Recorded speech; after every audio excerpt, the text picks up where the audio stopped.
Ah, uulan ka, animal ka.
Hello mga matatanda.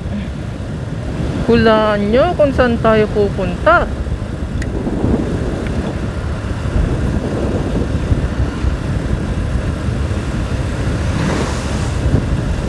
Tumawag yung misis ko. Meron daw siyang biniling hito. Sobrang 1 kilo. Yun lang, binyahe ko, kukunin ko. Minili lang niya ng 100. Eh walang ref doon eh. Kaya iuwi natin.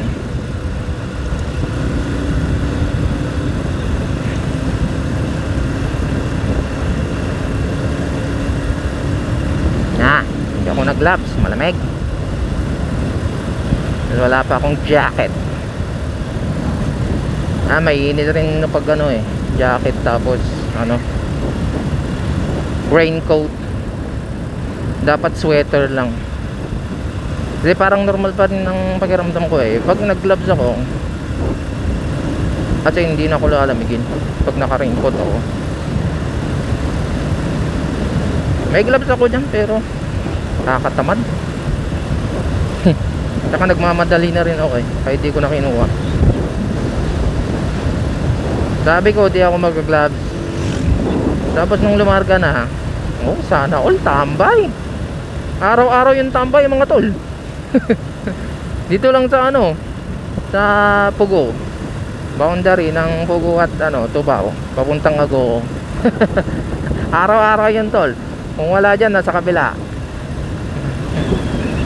Doon niya nililipat yung upuan niya. Pag mainit doon. Pag hapon, nandun. Pag di na mainit. Pero pag walang puno doon eh, kaya sa hapon lang siya doon. Pag umaga, doon sa ano, kabila. Tanghali lang yata wala yun na nakatambay doon eh. Putang nung walang trabaho, grabe. Yun na yata yung pinaka-spoiled na putang inang nakita ko. Grabe yun. Ang mas makapal pa bulbul nun sa akin eh. Di na nahiya. Flex talaga yung ano niya eh. Yung piniflex niya talaga ang pagiging tamad niya eh. Putang ina eh. Tingin ko kabatch ko yun eh. Ewan ko kung yun yung dating mataba, si Christian. Ewan, Molina yata yung apelyido. Kabatch ko noon sa grade 2, grade 3 sa ano. Grade 1, grade 2, grade 3 dyan sa ano, private, Catholic. Dito sa Pugo. La Union na. Uy. Ang ninalantakan nila dun. Pero ewan eh, kasi yung tabi lang nun, yun yung bahay nila ano, Christian. Pero ang taba nun nung elementary kami eh, pero elementary naman, baka pumayat na nga talaga yung nag-adopt na. Kasi spoiled talaga yun eh. Abroad yung ama, tapos yung inatang ina. Wala ring trabaho yun eh. Yung ina niya, oo.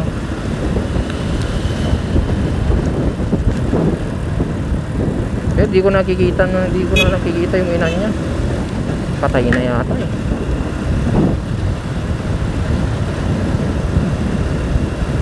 Huwag naman sana. Grabe yun, nung elementary kami, imported mga chocolate. Hindi nawawalan ng imported na chocolate. Alam mo yung mga hugis ano, yung mga hugis Coca-Cola ganun. Tapos meron rin mga ano, syempre mga kisses ng ibang bansa, tsaka mga bar nuts na bar nuts. Puta. Wala eh, hanggang bar nuts lang ako nung ano eh. Bata ako eh. Choco bar pala. Bar choco bar, chocolate bar. Putang ina. Ano? Iba talaga pag mahirap na. Di alam sinasabi. Di sanay. Oh, sexy. Bale ano pala, 1 liter lang yung pinakarga natin. Tapos nasa 20 kilometers na ako. 35 kilometers per liter itong CR152 eh. Sa Agogo na lang tayo magpagasolina.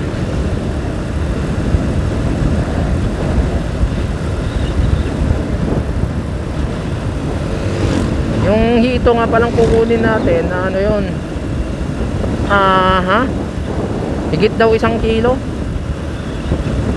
Putik. Tsaka aling luluto ko yun. First time ko magluto ng hito. Ano lang alam ko ng luto ng hito? Sa Ilocano, tinuno. Ihaw.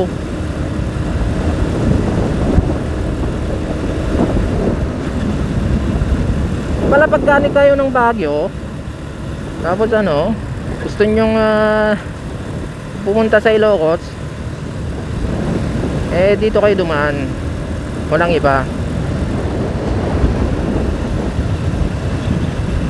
Tapos kung gusto nyo ulit bumili ng Baguio doon sa kayo sa daan na Nagilian.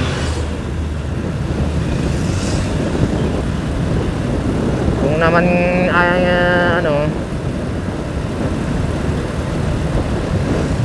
balik na kayo sa Manila, diretso lang.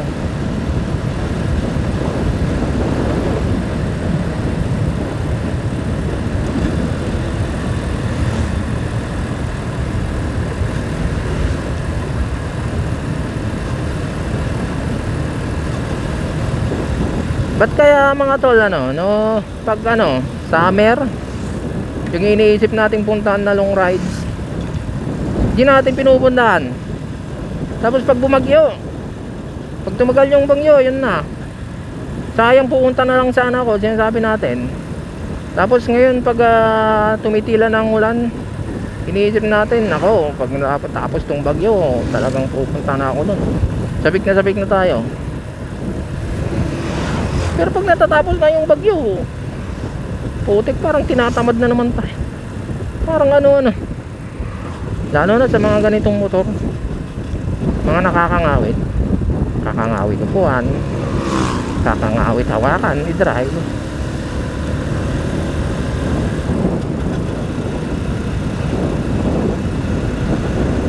Yung galing Manila na ano, naka-fasyo, hanggang ano siya, hanggang Mountain Province, balikan. Niwala ba kayo doon? Posible ba yun? Putik. Ilang oras ba? 8 hours. Hindi lang 8 hours eh. 10 hours. Hindi lang 10 hours eh. 12 yata eh. Oh, sige, sabihin na natin nagsimula siya ng alas 12. Nasa Baguio na siya ng alas 12 ng tanghali. Oh. Tapos sabihin na natin 6 hours. Oh, mabilis. Doon na siya sa Mountain Province. Oh, gawin na natin 8 hours. Oh, alas 8 ng umaga. Ay, ng ano? Wala, gabi na yun na. Ay, just lang gumawa ng vlog yun, no. Pero hindi ko sigurado eh. Ilang oras ba? From Manila. Ewan ko, galing Caloocan yata yun. Ewan. Caloocan o Pasay. Tapos bypass pa. Siyempre, Pasyo, 125cc lang. My God. Ayan nga natin natamanan sa comment section eh. Kahit pa daw kahit hindi ka naka-Aerox, kahit naka-Nmax ka, mahihirap daw, posible daw. Balikan Manila to Mountain Province, tapos balik.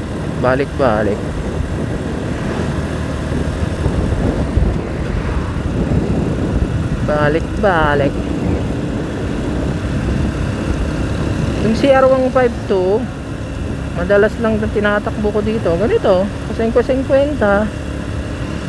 Pag bumanat 80, go down. Hindi na ako lumalagpas doon. Kung talagang ano, straight yung daan, tsaka walang mga kasabayan, walang kasalubong, 100, gano'n. Laging galit yung makina. Kaya ngayon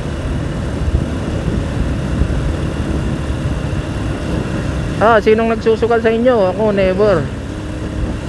Kahit anong klaseng sugal mga tol. Naglalaro ako ng ng Tong Eats, Pusoy, ganun, Lucky 9, Pusoy 2, nakalimutan ko na nga Pusoy 2 eh. Naglalaro lang, pero hindi ako nagtataya kahit piso.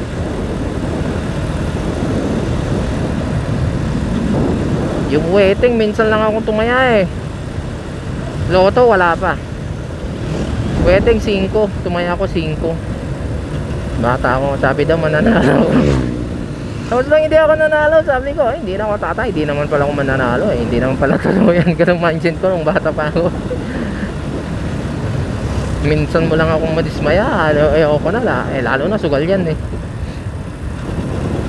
Kasi isipin mo, nagtaya ka ng malaki, sabihin natin 100, sa tingin mo papanalo ka. Diba 5 times yata yung panalo mo doon? 5 times ba? 5 pesos, 50 pesos, hindi ko alam. Ay 20 yata, 4 times. Tingin mo papanalo ka pag ano? Ay hindi. Pag tumaya ka ng 500, sino lugi? Ba't ka naman nila ipapanalo? Siyempre ipapanalo lang nila yung maliit. Meron daw yung nananalo yung mga malalaki. Pero hanggang chismis lang naririnig ko eh. Wala akong talagang alam na nanalo eh. Tsaka yung mga chismis na narinig ko pag nanalong malaki, yung malaking tinayaan nanalo, tinatakbo ng ano, kuprador, kinukubra. Lang yan. Sinong kumita? Sinong nanalo? Oh. Hindi ko alam kung talagang tinatakbo ng kubrador o pinapakasalanan lang sa kubrador kasi binubulsa ng ano, nung main, nung may-ari.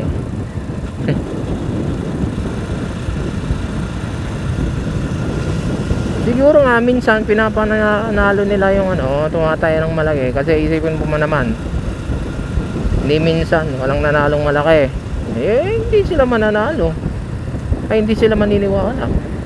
O di paliit-liit na lang, pa 5-5, 10, 20, 50, eh yun rin naman palang nananalo. Wala palang chance yung malalaki eh, di ba? Oh, ganun.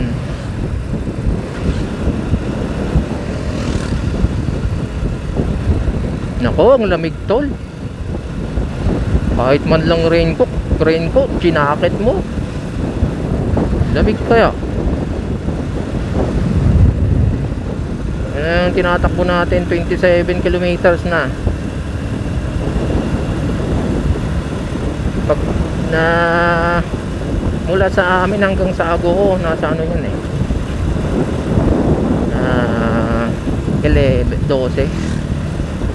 12 kilometro. Ewan ko kung 12 o 15. Tapos yung ano, pinaka-misis ko, live-in partner ko, ano, 8. Naku, nakalimutan ko. Ewan ko kung 5 o 8 kilometers. 8 yata. Basta may measure ko na lang sa 15 at saka 8 eh. Minsan pa nga 16 eh, para di ko makalimutan. From sa amin hanggang sa ano, kasi dinadagdag ko rin yung pinapainit yung makina. Siyempre nababawasan yung ano natin, gasolina natin, magpapainit ng makina. Ginagawa kong 16. Tapos hanggang doon 8 kilometers yan, sabi kong gano'n. So bali 16, 34 kilometers. O di saktong 1 litro lang. Kasi pati yung tricycle ko kasi ano, YTX, 35 kilometers per liter rin yun kasi tricycle na. Nang stock yun ay nung ano, single 61 talaga. Inulit-ulit ko, dalawang 61 tol. Ang tipid, parang naka-FI. Hanggang ngayon stock yun, 6 years na. Ito, magpo 4 years na yata to eh.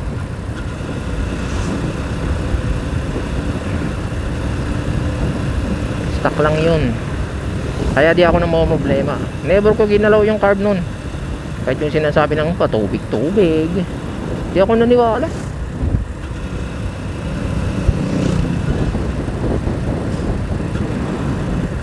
Tsaka yung sinasabi lang, lakasan daw yung idle, gagalawin ko yung idle, ayaw ko. Nagka-problema ako dun sa ano, una yung choke. Tumitirik ako, nahihila yung choke.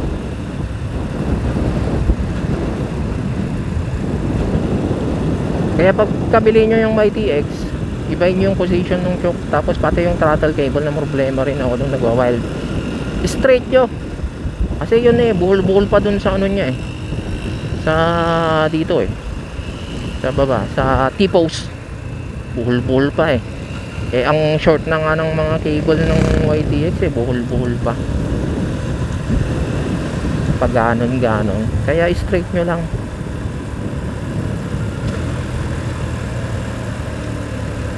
Straight nyo lang, wala nang problema.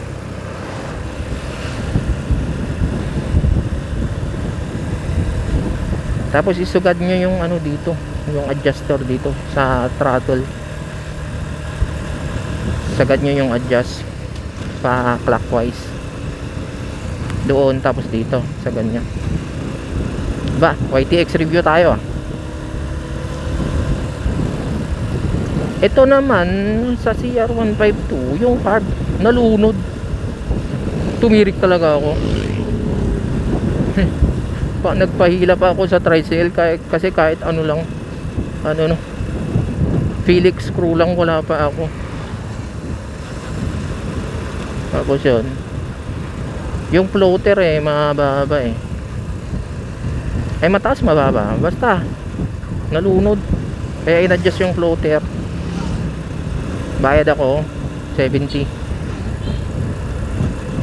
Tsaka madumi rin, ewan ko ba, matagal yata din nabenta itong unit na to kaya nadumihan sa carb. Kasi pinito-pito nung batang mekaniko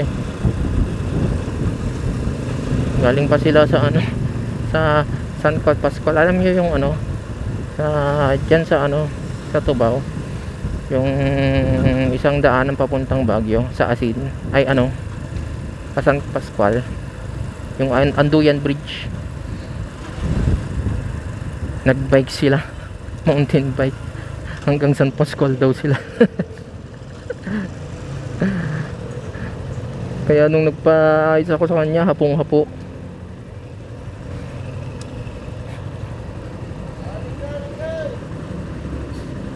Sunday yata yun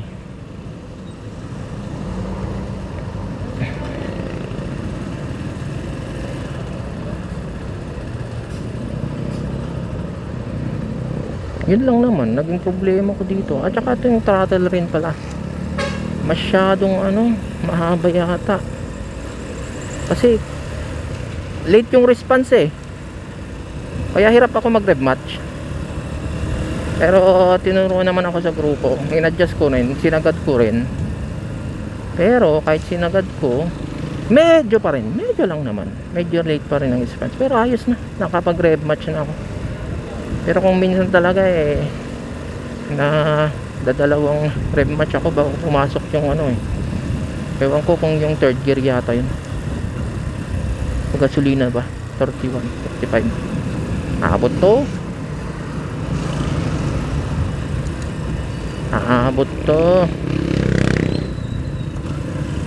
Yung misis ko ayaw ng chugs to go,